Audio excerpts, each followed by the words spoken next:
പണ്ടൊരിടത്ത് റൂമി, മീര, ജോയി ഇങ്ങനെ 3 പോപ്പ് പിള്ളേരുണ്ടായിരുന്നു. ഈ ലോകം മുഴുവൻ അവരെ സിനിമാ നടിമാരെപ്പോലെയും പാട്ടുകാരെപ്പോലെയും ഒക്കെയാ കണ്ടിരുന്നത്.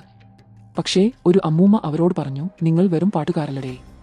നിങ്ങൾ ഡെമൺ ഹണ്ടർമാരാ. 100 കണക്കിന് കൊല്ലായിട്ട് മനുഷ്യരെ ഉപദ്രവിക്കുന്ന ആത്മാക്കളെയൊക്കെ കട്ടോണ്ടുപോയി ഗിബെയ എന്നൊരു ഭൂതരാജാവിന് ശക്തി കൊടുക്കുന്ന ദുഷ്ടന്മാരായ ഭൂതങ്ങളെ നേരിടാൻ വേണ്ടി ജനിച്ച പിള്ളേരായിരുന്നു അവർ. അവരുടെ പാട്ടിനൊരു മാന്ത്രിക ശക്തിയുണ്ടായിരുന്നു. അതുവെച്ച് അവർ ലോകത്തിനു ചുറ്റും ഹണിമൂൺ ജനറേഷൻ എന്നൊരു കാവൽ മതിൽ അടവതകരെ കെട്ടി. ഒരു ദിവസം അവരൊരു വലിയ ഷോയ്ക്ക് വിമാനത്തിൽ പോകുമ്പോൾ വിമാനം ഓടിക്കുന്നത് മനുഷ്യരല്ല, ഭൂതങ്ങളാണെന്ന് മനസ്സിലായി. അയ്യോ, ഇതെന്തൊരു കഷ്ടം എന്ന് പറഞ്ഞ് അവർക്ക് ദേഷ്യം വന്നു. ഉടനെ ഹൻഡ്രിക്സ് പിള്ളേർ പാട്ടുപാടി ഭൂതങ്ങളുമായിട്ട് തല്ലു തുടങ്ങി. വിമാനം പൊട്ടിച്ചിതറി. പക്ഷേ അവർ പാട്ടും പാടിത്തന്നെ ഷോ നടക്കുന്ന സ്ഥലത്തേക്ക് പറന്നിറങ്ങി. അവരുടെ പാട്ട് കേട്ടപ്പോൾ ഹണിമൂൺ പരിച കൂടുതൽ ശക്തിപ്പെട്ടു. ഇതറിഞ്ഞ ഭൂതരാജാവ് ഗിബയ്ക്ക് ആകെ വട്ടായി. ദേഷ്യം വന്ന് ഒരു ഭൂതത്തെ അവൻ തട്ടിക്കളഞ്ഞു. അപ്പോഴാ ജിനു എന്നു പേരുള്ളൊരു ചെക്കൻ പാട്ടും പാടി അങ്ങോട്ട് വരുന്നത്. അവൻ പറഞ്ഞു, ആ പെൺപിള്ളേരെ തോൽപ്പിക്കാൻ നമുക്കൊരു പുതിയ ഐഡിയുണ്ട്. നമ്മളൊരു ബോയ് ബാൻഡായി മാറണം. എന്നിട്ട് അവരുടെ ആരാധകരെയെല്ലാം നമ്മുടെ ടീമിലാക്കണം. അങ്ങനെ ആ ഭൂതങ്ങൾ കാണാൻ കൊള്ളാവുന്ന ചെക്കന്മാരായിട്ട് മാറി.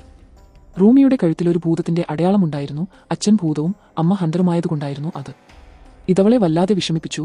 എന്റെ ജീവിതം പോക്കാണല്ലോ ദൈവമേ എന്ന് അവൾക്ക് തോന്നി. ഒരു ദിവസം ജിനു റൂമിയെ കണ്ടു. താനും എങ്ങനെയാ ഗിബയുടെ അടിമയായതെന്ന് പറഞ്ഞു. റൂമിക്ക് അവനെ സഹായിക്കാൻ തോന്നി. ഐഡൽ അവാർഡ്സ് ഷോ ജയിച്ചാൽ എല്ലാവർക്കും മോചനം കിട്ടുമെന്ന് അവൾക്ക് വിശ്വാസമുണ്ടായിരുന്നു. അവർ രണ്ടും കൂടെ പാട്ടുപാടി നല്ല ചങ്ങാത്തത്തിലായി. ജിനു റൂമിയെ സഹായിക്കാമെന്ന് സമ്മതിച്ചു. പക്ഷേ ഷോ നടക്കുന്ന ദിവസം റൂമിയുടെ കൂട്ടുകാരായി വേഷം മാറിയ ഭൂതങ്ങൾ അവളുടെ കഴുത്തിലെ അടയാളം എല്ലാവരെയും കാണിച്ചു. നീയൊരു ഭൂതമാടി, നിനക്കൊന്നും ചെയ്യാൻ പറ്റില്ല എന്നൊക്കെ പറഞ്ഞ് അവളെ കളിയാക്കി. യഥാർത്ഥ കൂട്ടുകാർ പോലും പേടിച്ച് റൂമിയിൽ നിന്ന് മാറി നിന്നു. റൂമിക്ക് സങ്കടം സഹിക്കാനായില്ല. അവൾ ജിനുവിന്റെ അടുത്തേക്ക് ഓടിപ്പോയി. പക്ഷേ ജിനു അവളെ പറ്റിച്ചതാണെന്ന് പറഞ്ഞു. ലോകം മാറ്റാൻ തനിക്ക് കഴിയില്ലെന്ന് റൂമിക്ക് തോന്നി. അതേസമയം ആളുകളെല്ലാം സാജ ബോയ്സിന്റെ ഷോ കാണാൻ ടവറിലേക്ക് വരിവരിയായിട്ട് നടന്നു.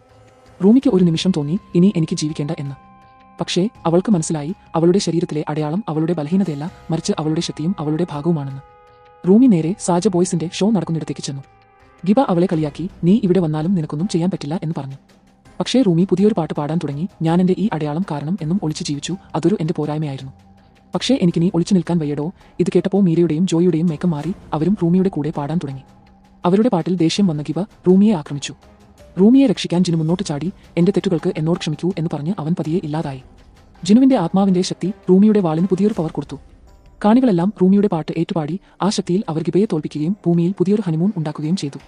അങ്ങനെ നമ്മുടെ 3 കൂട്ടുകാരികളും സന്തോഷത്തോടെ ജീവിച്ചു. ജിനുവിന്റെ വളർത്തുമൃഗങ്ങളായ കടുവയും പക്ഷിയെയും അവസാനം കാണിക്കുന്നുണ്ട്. എങ്ങനെയുണ്ടായിരുന്നു നമ്മുടെ കഥ? സംഭവം കിടക്കണല്ലേ? ഇനിയും ഇതുപോലത്തെ കിടക്കാച്ചി കഥകൾ കേൾക്കണ്ടേ? നമ്മുടെ ചാനൽ സബ്സ്ക്രൈബ് ചെയ്യാൻ മറക്കല്ലേ മക്കളെ.